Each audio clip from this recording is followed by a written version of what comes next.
There is a strip of water 39 kilometers wide between Iran and Oman. Through it passes 20% of all the oil consumed on Earth. More than $1 billion worth of energy flows through this gap every single day. And right now, it is at the center of one of the most dangerous crises in modern history. This is the Strait of Hormuz. And the story of how a narrow piece of ocean between two countries became the most strategically important waterway on the planet stretches back 500 years, through empires, oil wars, shootdowns, and the single most consequential decision the modern world pretends never happened. The navigable shipping channel is 6 nautical miles wide. 2 lanes, one in, one out, each 2 miles across, separated by a 2-mile buffer. Every supertanker carrying oil from Saudi Arabia, Kuwait, Iraq, the UAE, and Qatar must squeeze through this corridor. There is no alternative route. There are pipelines that can bypass it, but their combined capacity handles barely a third of what the strait carries. The rest has no detour. Long before oil made it critical, this strait was already the gateway between East and West. The Kingdom of Hormuz, an Arab-Persian trading state centered on a small island in the strait, was one of the wealthiest ports in the medieval world. Merchants said if the world were a ring, Hormuz would be its jewel. Silk, spices, horses, and pearls flowed through its markets. In 1515, the Portuguese arrived with cannons. Afonso de Albuquerque conquered the island and built a fort that still stands today. Portugal held Hormuz for over a century, controlling who traded what between the Gulf and the Indian Ocean. They were only expelled in 1622, when the Shah of Persia allied with the English East India Company to drive them out. The English provided the warships. The Persians provided the soldiers. In return, England got trading rights that began 3 centuries of European entanglement in the Gulf. Britain replaced Portugal as the dominant Gulf power in the 19th century. The Trucial States, today's United Arab Emirates, became British protectorates. Oman, Bahrain, Kuwait, Qatar, all fell into Britain's orbit. The Royal Navy patrolled these waters not for oil, that came later, but to protect the sea route to India. Then in 1908, everything changed. Oil was discovered in Iran. The Anglo-Persian Oil Company, which would eventually become BP, began extracting it.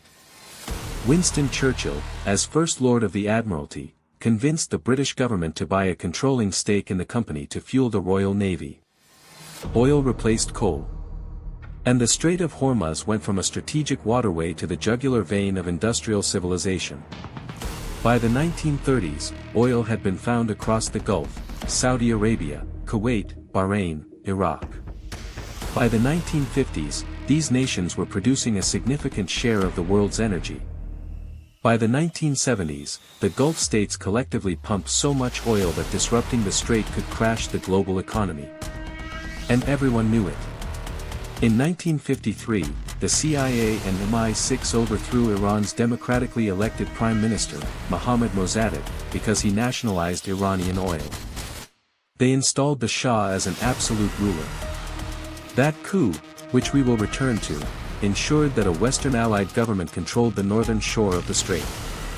When the Islamic Revolution toppled the Shah in 1979, that alignment flipped overnight.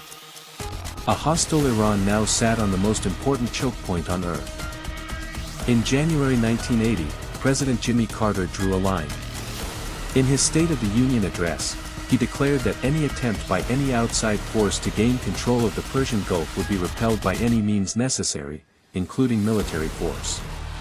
The Carter Doctrine. It has never been rescinded. The United States Fifth Fleet, headquartered in Bahrain, exists because of that line. 20 to 30 warships, including an aircraft carrier strike group, permanently stationed in the Gulf, all because of a waterway 39 kilometers wide. The first major test came during the Iran-Iraq War. From 1984 to 1988, both sides attacked oil tankers in what became known as the Tanker War. Over 450 merchant vessels were hit. Iraq attacked tankers carrying Iranian oil. Iran retaliated by attacking tankers from Iraq's allies. Mines were scattered in the shipping lanes. Insurance rates for Gulf voyages skyrocketed. In 1987, Kuwait asked the United States for help. The U.S. agreed to reflag Kuwaiti tankers under the American flag and provide naval escorts, the largest convoy operation since World War II. The message was clear. Attack these ships and you are attacking the United States Navy. On April 14, 1988, the USS Samuel B. Robert struck an Iranian mine. 10 sailors were injured. 4 days later, the U.S. launched Operation Praying Mantis, the largest American naval engagement since World War II. The U.S. destroyed 2 Iranian oil platforms, sank or damaged half of Iran's operational navy, and lost 1 helicopter with 2 crew members. The operation lasted less than a day. 3 months later, on July 3, 1988, the USS Vincennes, an advanced Aegis cruiser, shot down Iran Air Flight 655 over the strait. The crew identified the Airbus A300 civilian airliner as an attacking Iranian fighter jet. All 290 people on board were killed, including 66 children. The United States paid $62 million in compensation but never formally apologized. In Iran, this is not a footnote. It is a wound that has never healed. The threats did not stop. In 2012, Iran warned it would close the strait if sanctions targeted its oil exports. In 2019, mysterious attacks damaged tankers near the strait. Iran seized a British tanker. Iran shot down a U.S. surveillance drone. Each time, oil prices spiked. Each time, the world held its breath.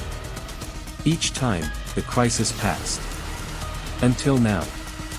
The Strait of Hormuz cannot be permanently closed, Iran's own economy depends on it. But it can be made dangerous.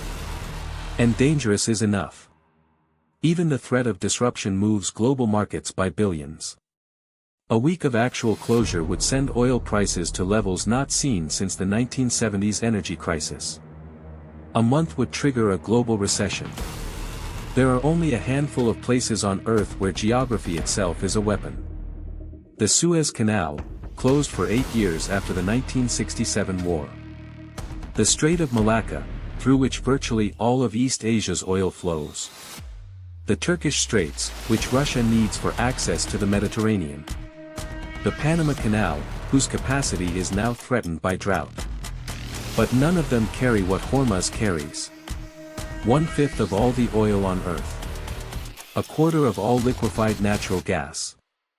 The fuel that heats homes, powers factories, moves armies, and keeps the lights on across 3 continents.